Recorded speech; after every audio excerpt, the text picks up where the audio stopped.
आज भी मैं आपको गोदान से संबंधित वस्तुनिष्ठ प्रश्नोत्तरी ही कराने जा रही हूँ।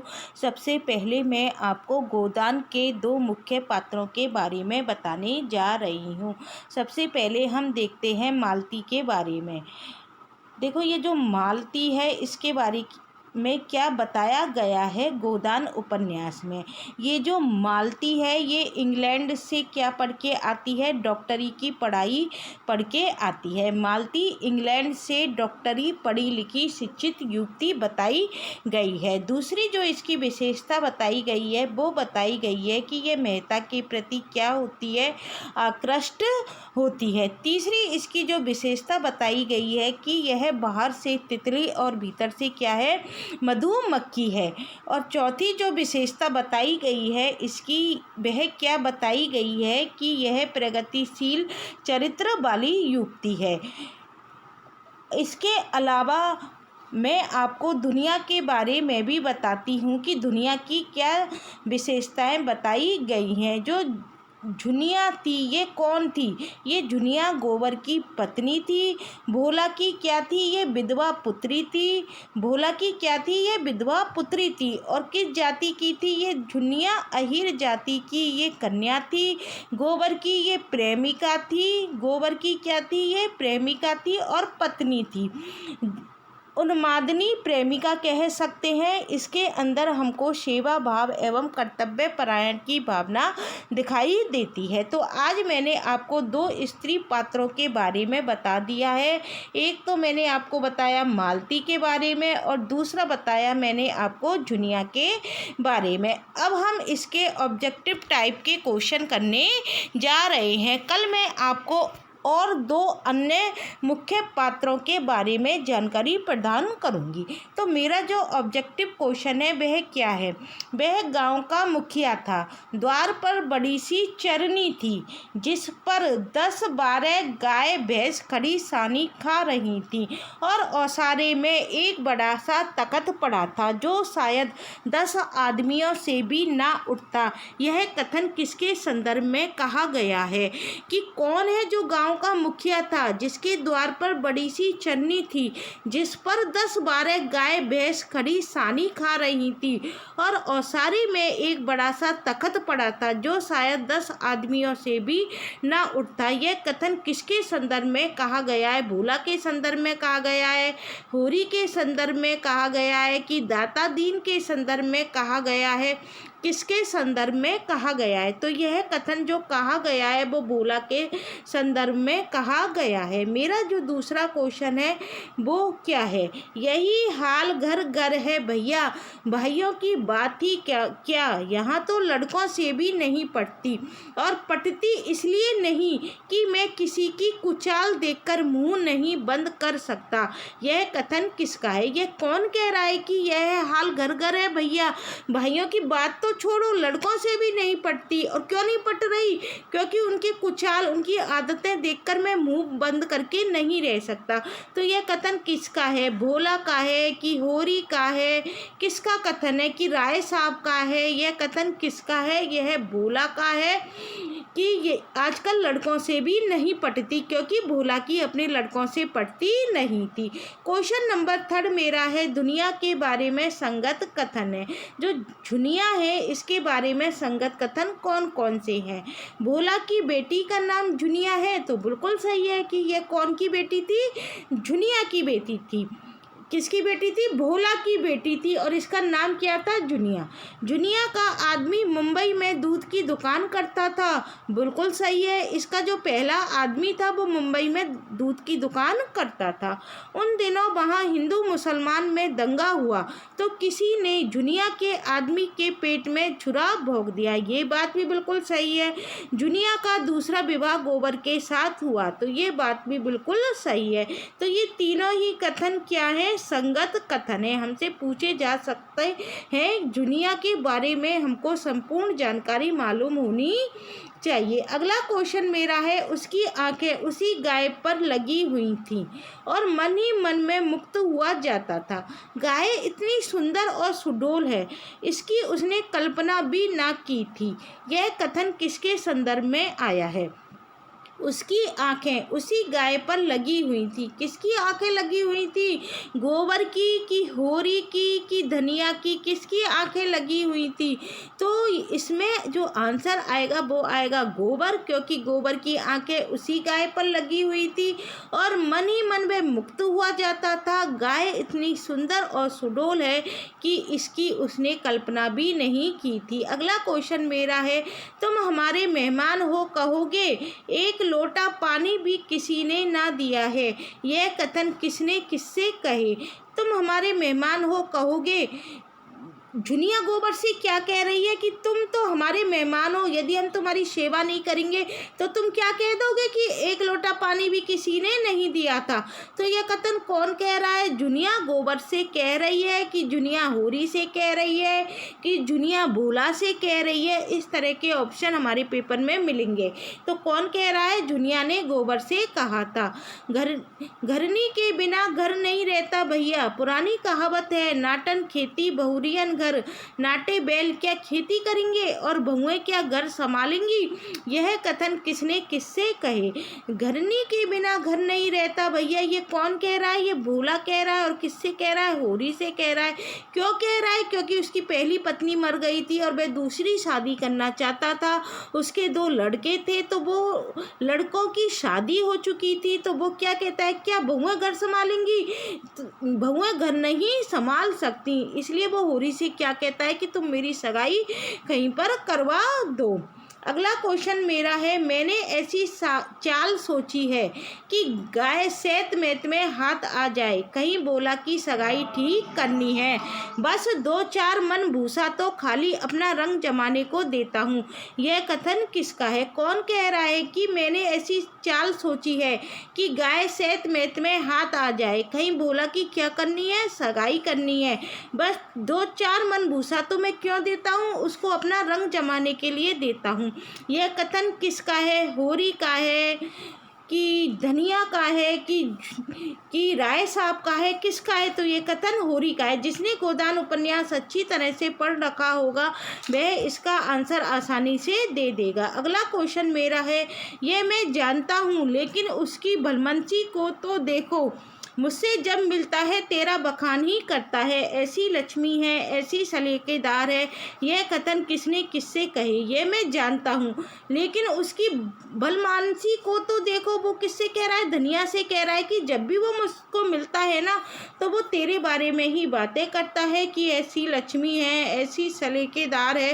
यह कथन कौन कह रहा है? होरी धनिया से कह रहा है कि भोला झुनिया से कह रहा है? किससे कह रहा है? तो ये कथन है होरी ने धनिया से कहा था।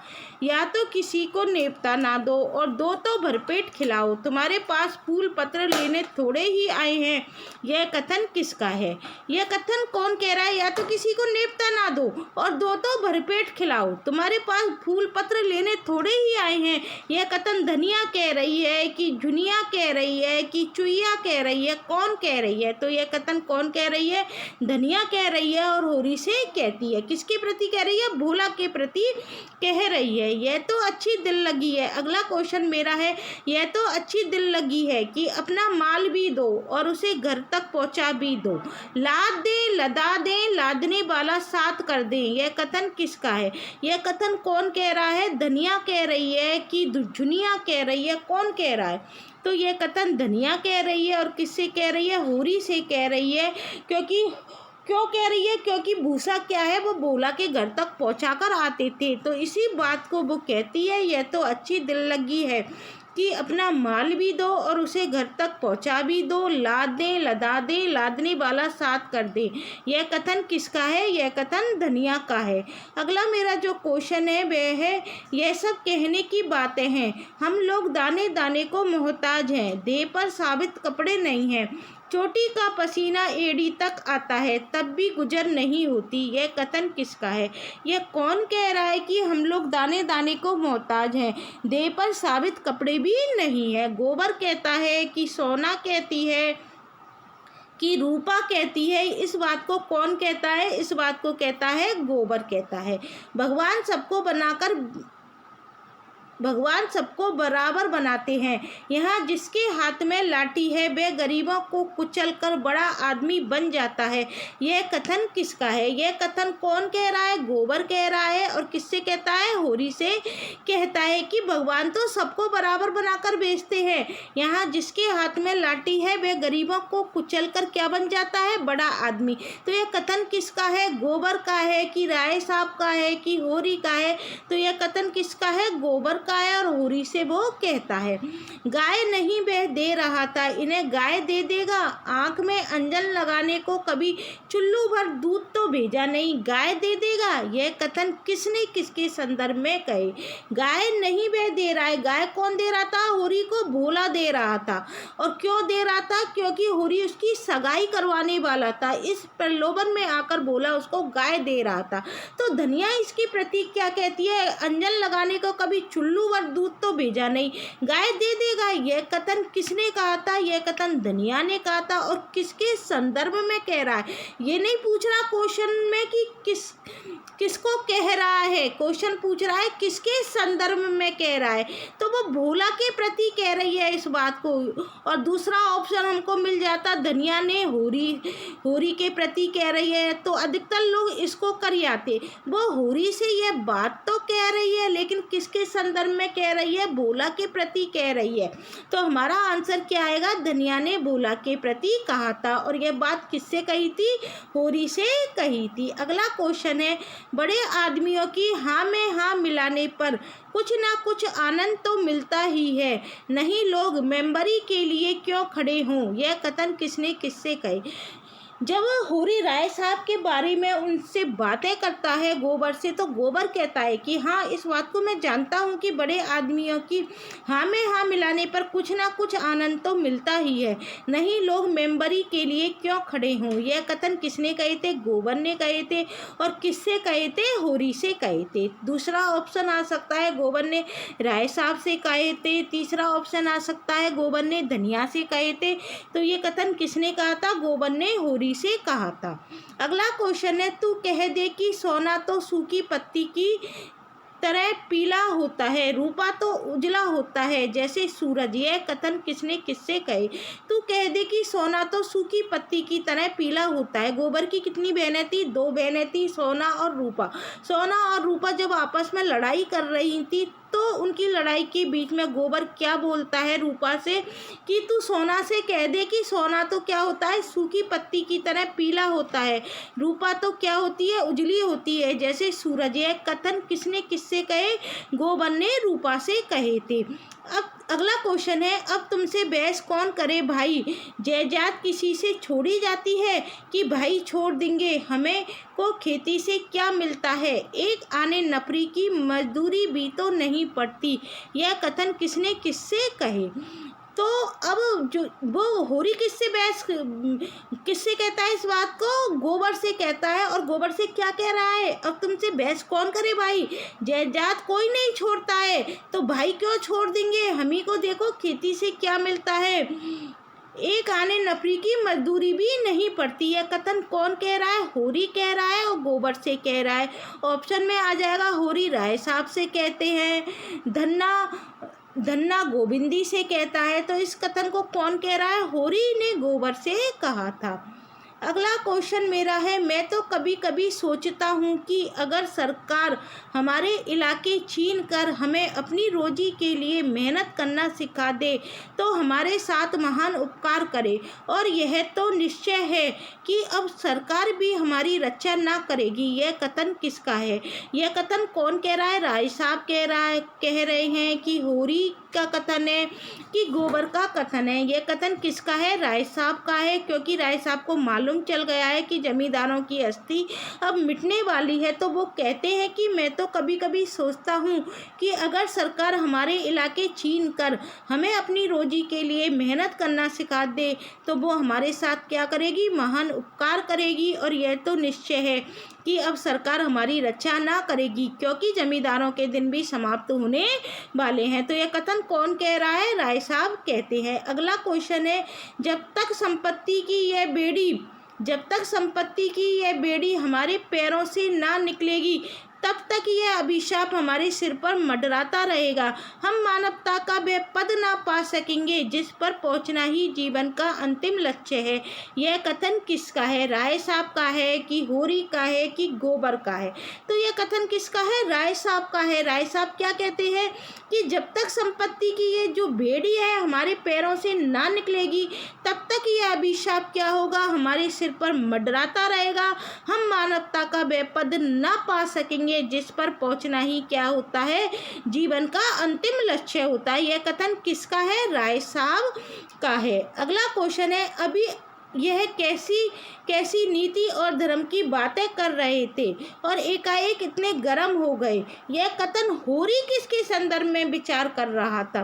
होरी किसके संदर्भ में यह बात विचार कर रहा है कि अभी अभी तो ये कैसी नीति की बातें कर रहे थे और धर्म की बातें कर रहे थे और एकाएक इतने गर्म हो गए? यह कथन होरी किसके संदर्भ में विचार कर रहा था? राय साहब के संदर्भ में विचार कर रहा था। अगला क्वेश्चन मेरा है, मैं अगर अपना ब्याह करके घर में कलह नहीं बढ़ाता तो ये मेरी नीच स्वार्थ पड़ता है। अगर ब्याह कर लूँ अर्थात शादी कर लूँ तो क्या होगी? विलासिता होगी। अगर शराब नहीं पीता तो मेरी क्या है? ये कंजूसी है। शराब पीने लगूँ तो क्या होगा? प्रजा का रक्त होगा। यह कथन किसका है? यह कौन कह रहा है कि मैं अपना ब्याह करके घर में कलह नहीं बढ़ाता तो मेरी क्या है? ये नीच स्वार्थ पड़ता है। अगर शादी कर लूँगा तो विलासिता होगी। शराब नहीं पीता तो मेरी कंजूसी है। शराब पीने लगूँ तो प्रजा का रक्त होगा। यह कथन किसका है? राय साहब का है कि गोबर का है कि धन्ना का है? तो यह कथन किसका है? राय साहब का है। अगला क्वेश्चन है, हम समझते थे ऐसी बातें हम ही लोगों में होती हैं पर जान पड़ता है बड़े आदमियों में भी उनकी कमी नहीं है। यह कथन किसका है? तो होरी का है कि गोबर का है कि धनिया का है? तो ये कथन किसका है? होरी का है। होरी कह रहा है कि हम समझते थे कि ऐसी बातें हम ही लोगों में होती हैं पर जान पड़ता है कि बड़े आदमियों में भी क्या है? उसकी कमी नहीं है। यह कथन कौन कह रहा है? होरी कह रहा है। गरीबों में अगला क्वेश्चन है, गरीबों में अगर ईर्ष्या या बैर है तो स्वार्थ के लिए है या पेट के लिए? ऐसी ईर्ष्या और बैर को मैं क्षमा योग्य समझता हूँ। हमारे मुंह की रोटी कोई छीन ले तो उसके गले में उंगली डालकर निकालना हमारा धर्म हो जाता है। अगर हम छोड़ दे तो देवता है। यह कथन किसने किससे कहे थे? यह कथन कौन कह रहा है? यह कथन राय साहब कह रहे हैं और किससे कह रहे हैं? होरी से कह रहे हैं कि गरीबों में अगर ईर्ष्या या बैर है तो स्वार्थ के लिए है, पेट के लिए है।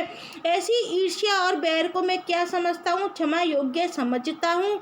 हमारे मुंह की रोटी कोई छीन ले तो उसके गले में उंगली डालकर निकालना हमारा धर्म हो जाता है। अगर हम छोड़ दें तो देवता है। तो ये राय साहब ने किससे कहे थे? होरी से कहे थे। गाइस, मेरे क्वेश्चन यहाँ पर समाप्त होते हैं। आशा करती हूँ आपको मेरे द्वारा बताए गए क्वेश्चन समझ में आ गए होंगे। प्लीज़ मेरे चैनल को लाइक, शेयर और सब्सक्राइब करना मत भूलना। आगे की वीडियो भी मैं गोदान के ऊपर ही लेकर आऊँगी। अभी मैं गोदान के मुख्य पात्रों के बारे में बताऊँगी, फिर उसके गौण पात्रों के बारे में बताऊँगी और ऑब्जेक्टिव टाइप के क्वेश्चन भी लेकर आपके सामने प्रस्तुत होंगी। Thank you guys.